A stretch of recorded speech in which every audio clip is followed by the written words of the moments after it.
পার্কিংগুলো নাই, তারপরে ওদের ফায়ার অ্যালার্ম নাই, তারপরে পানির কোনো উৎস সুবিধাজনক না।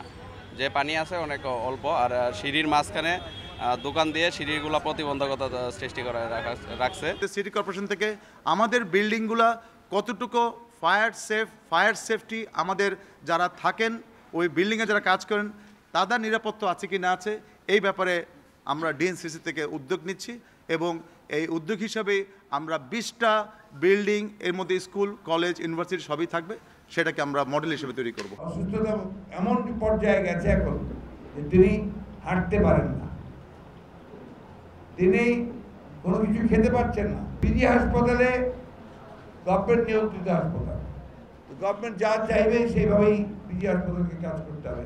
সুতরাং সেখানে তার যে সুষ্ঠু সঠিক চিকিৎসা হবে এটা আমরা মনে করি না। প্যারোলে মুক্তি পেতে হলে তাকে একটা কজ দিয়ে, একটা কারণ দর্শিয়ে তাকে আবেদন করতে হবে। সেই আবেদনটি আমাদের কাছে এখনো আসেনি।